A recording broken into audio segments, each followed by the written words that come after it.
Okay, hi everybody. I'm Madai, people call me Maddie, and this is our self-management project oral presentation.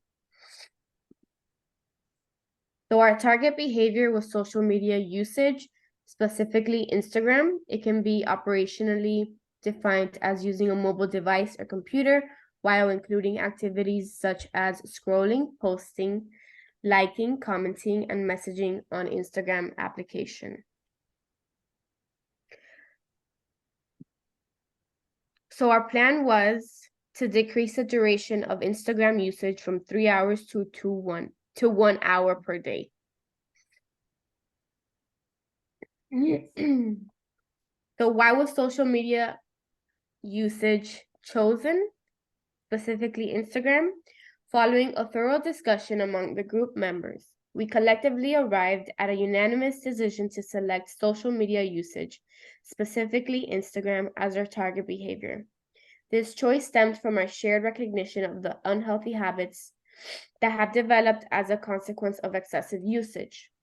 One of these identified issues is the addictive behavior associated with social media. It is widely acknowledged that the design of social media platforms deliberately incorporates features like infinite scrolling and notifications, which actively promote prolonged usage. As a consequence, this has resulted in excessive screen time and diverted our attention from engaging in healthier alternatives, for example, fostering and nurturing genuine human relationships. This brings us to our second rationale behind our selection of this target behavior, the tendency to prioritize online interactions over in-person relationships. This can manifest in different ways, such as spending excessive time on social media to the detriment of spending time with friends and family, missing out on real-life experiences, or relying on online communication, even when face-to-face interaction would be more meaningful. Excuse me. Excessive use of social media results in decreased productivity, disturbed sleep routines, and reduced physical activity, all of which has had adverse effects on one's overall health and well-being. Another thing to note is the effect it has on mental health. The constant exposure to curated, idealized versions of other lives has led to feelings of inadequacy, jealousy, and low self-esteem. Some ethical considerations that we decided were important. In our approach, we were committed to upholding several key ethical principles, including informed consent, the freedom to withdraw, cultural sensitivity, and robust data security. To ensure the ethical conduct of our self-management project, it was imperative that all participants are well informed about the project's objectives, methodologies, and potential risks, and they provided their consent voluntarily, free from any form of pressure. Participants also had the option to withdraw from the interaction plan without experiencing adverse consequences. We also emphasized cultural sensitivity, recognizing the diverse in backgrounds and perspectives among participants. Our intervention was designed to be inclusive and to respect these cultural differences. Safeguarding the data we collected was imperative. We must have remained vigilant against breaches and unauthorized access to protect the sensitive information pertaining to participants' online activities. To address these ethical considerations and establish privacy protections, our self-management project was dedicated to responsible and ethical conduct while assisting individuals in reducing their Instagram usage. Throughout the project, we prioritized open communication within participants and consistently kept their well-being as a concern.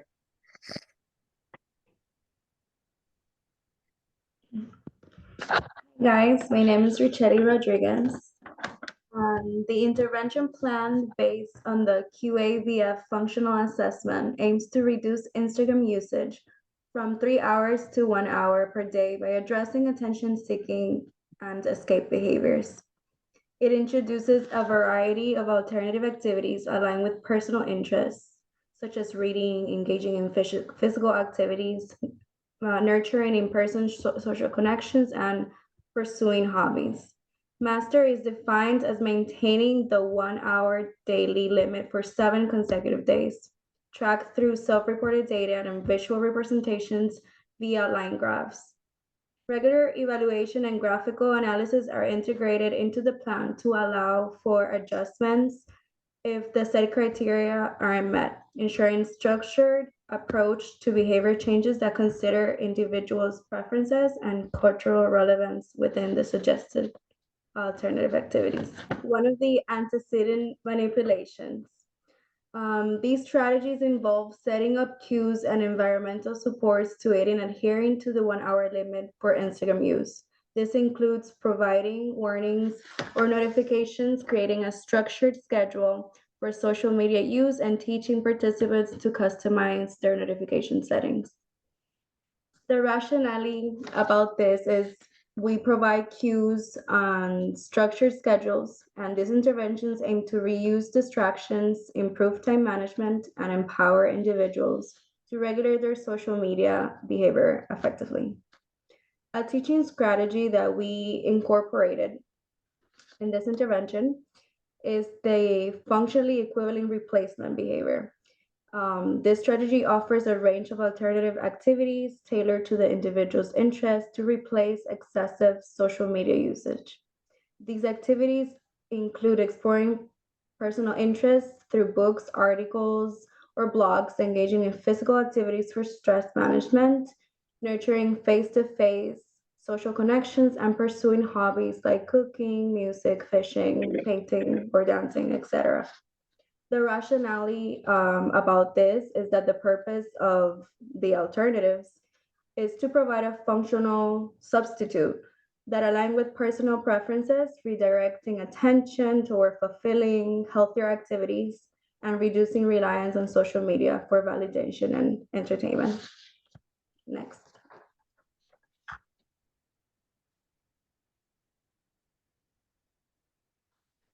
So the functional assessment outcomes for Richelli, Kevin, and Madai reveal various behaviors and their potential functions, serving as a foundation to devise targeted intervention strategies. Richelli displayed attention-seeking behaviors, actively seeking attention and engagement from others. Additionally, she exhibited escape behaviors, avoiding certain tasks or situations, particularly in response to demands. Although self-stimulating behaviors were occasionally observed, they were less frequent. Physical discomfort or pain-related behaviors were infrequent, and there was a lack of identification of tangible behaviors. Kevin also showed attention-seeking actions, aiming to draw attention and evade undesired situations or demands through escape behaviors. Similar to Richelli, self-stimulating behaviors were noted, but are limited to a limited extent. Tangible behaviors were not prominently represented in the assessment results. Madai demonstrated behaviors aligning with seeking attention and escape, especially during specific tasks or transitions. The assessments hinted at self-stimulating behaviors and physical discomfort through lacking substantial information regarding tangible behaviors. Overall, the functional assessment revealed that Richelli, Kevin, and Madai all exhibited attention-seeking behaviors and the tendencies to escape from undesired situations or demands. Self-stimulating actions were noted, while tangible behaviors were not prominently identified. The understanding forms the basis for creating targeted interventions, strategies to address their excessive social media effectively. Next.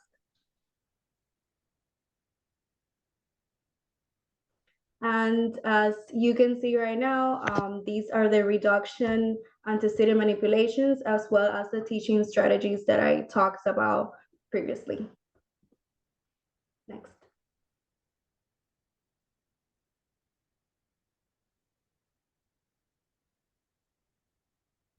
Good evening, this is Kevin Namaskal, and I will talk about like the research summary that we did, which we did an extensive one. The first article, I would say, next, I would say the title was the using self-management and social media to increase steps in sedentary college students.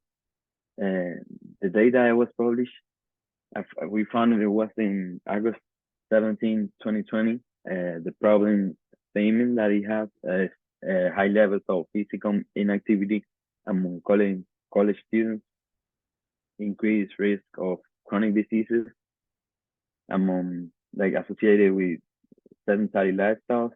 The importance of addressing college student inactivity will be establishing physical activity routines during college years, which leads to long-term behavior maintenance. Also, intervention components that we found was self-management strategies, self-monitoring, goal setting, use of social media like Instagram, weekly meetings, social feedback, which is almost, if not like very similar to what we talk about in our functional assessment in the assignment. Also, the research design will be multiple baseline across participant design and embedded reversal to assess intervention effect. The results will be the intervention successfully increased physically activity levels in 3 out of 4 participants. And the implication will be that the use of technological innovations like social media, goal settings, social feedback that can effectively promote physical activity among college students. Next, the next article will be the second one, which is reducing problematic social media use, with the author were Leslie and Simpson and Valerie, published in the Journal of Applied Behavior in February 23. And the key points will be problematic social media, which interferes with relationship, work, school, sleep, lack of empirically support treatment, currently no established treatment for reducing problematic social media uses. The research objective will be to test package intervention for reducing daily social media use among addicted undergraduate students. The package intervention components will be contingency management, automatic notification of application use, suggesting alternative activities. The participant characteristics will be 9 undergraduate students identified as addicted to social media via the internet addiction test. The intervention effectiveness will be the package intervention successfully reduced like daily social media use for all the participants.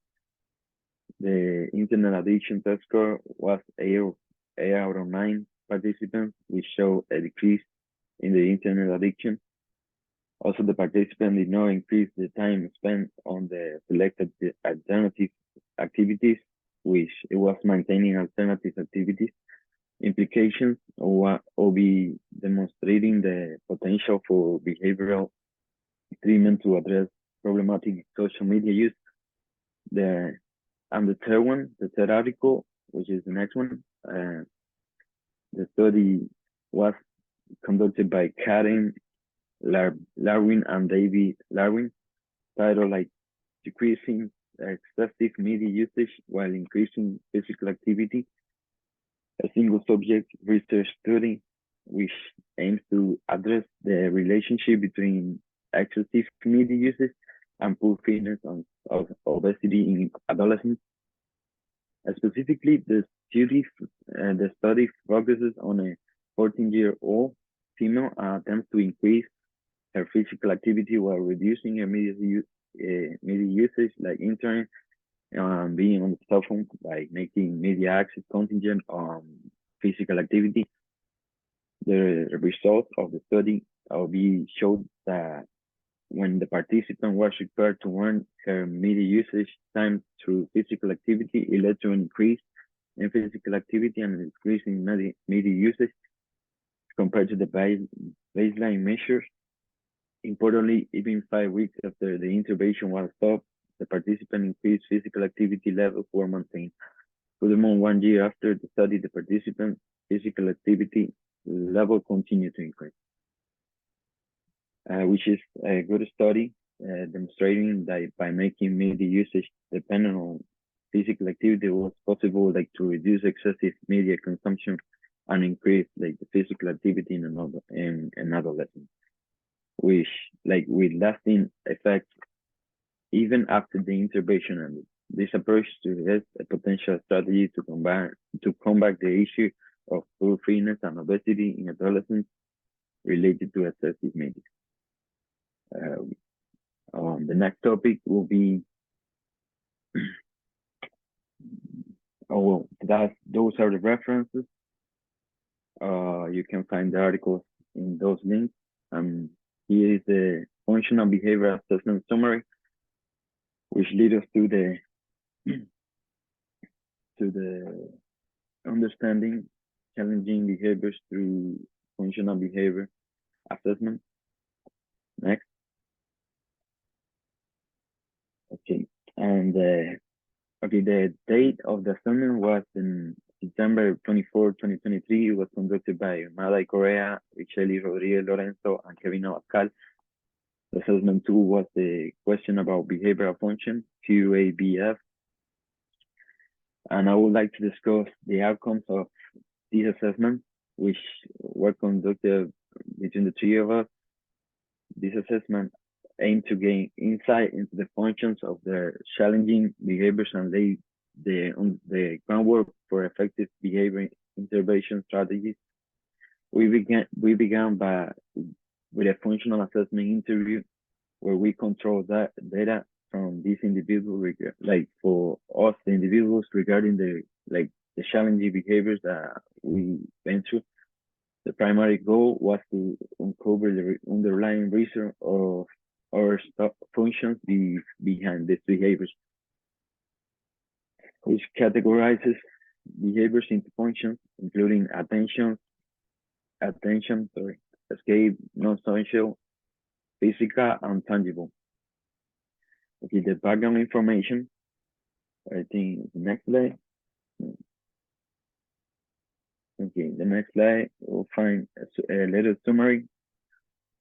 The background information will be that Madai target behavior was excessive time spent on social media, specifically on Instagram.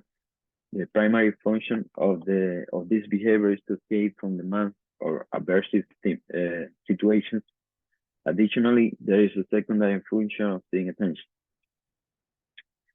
Richeli Rodriguez Lorenzo will be like the target behavior was also excessive time spent on social media, particularly on Instagram. Similar to Madai, the primary function is to escape from demands or aversive situations, and there is a secondary function of seeking attention. And Kevin Abascal, which is me, my case was presented by a broader range of behaviors, including attention seeking and escaping from undesired situations. We also observe like non-social behaviors and occasionally physical discomfort or pain-related behaviors in this case.